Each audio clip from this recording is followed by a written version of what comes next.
ألف لام ميم. الله لا إله إلا هو الحي القيوم نزل عليك الكتاب بالحق مصدقا لما بين يديه وأنزل التوراة والإنجيل من قبل هدى للناس وأنزل الفرقان إن الذين كفروا بآيات الله لهم عذاب شديد والله عزيز ذو انتقام إن الله لا يخفى عليه شيء في الأرض ولا في السماء هو الذي يصوركم في الأرحام كيف يشاء لا إله إلا هو العزيز الحكيم هو الذي أنزل عليك الكتاب منه آيات محكمات هن أم الكتاب وأخر متشابهات فأما الذين في قلوبهم زيغ فيتبعون ما تشابه منه ابتغاء الفتنة وابتغاء تأويله وما يعلم تأويله إلا الله والراسخون في العلم يقولون آمنا به كل من عند ربنا وما يذكر إلا أولو الألباب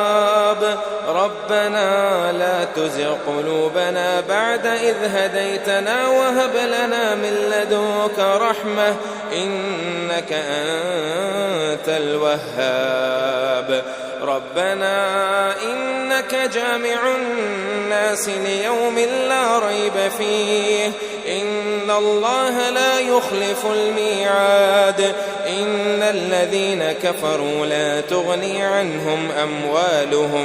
أموالهم ولا أولادهم من الله شيئا وأولئك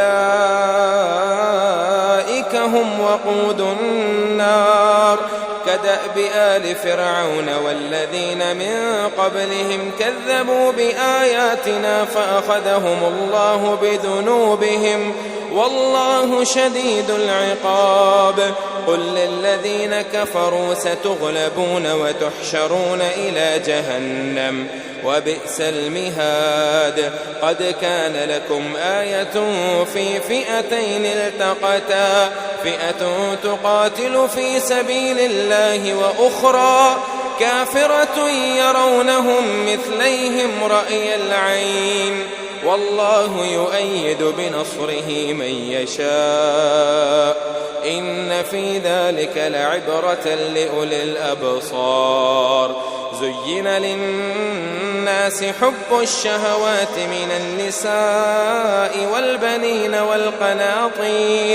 والقناطير المقنطرة من الذهب والفضة والخيل المسومة والأنعام والحرث ذلك متاع الحياة الدنيا والله عنده حسن المآب قل أنبئكم بخير من ذلكم للذين اتقوا عند ربهم جنات تجري من تحتها الأنهار خالدين فيها وأزواج مطهرة ورضوان من الله والله بصير بالعباد الذين يقولون ربنا إننا آمنا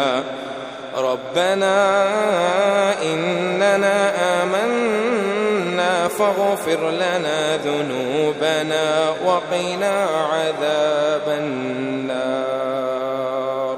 الصابرين والصادقين والقانتين والمنفقين والمستغفرين بالأسحار شهد الله أنه لا إله إلا هو والملائكة والملائكة وأولو العلم قائما بالقسط لا إله إلا هو العزيز الحكيم إن الدين عند الله الإسلام وما اختلف الذين أوتوا الكتاب إلا من بعد ما جاءهم العلم بغيا بينهم ومن يكفر بآيات الله فإن الله سريع الحساب فإن حاجوك فقل أسلمت وجهي لله ومن اتبعني وقل للذين أوتوا الكتاب والأميين أسلمتم فإن أسلموا فقد اهتدوا وإن تولوا فإنما عليك البلاغ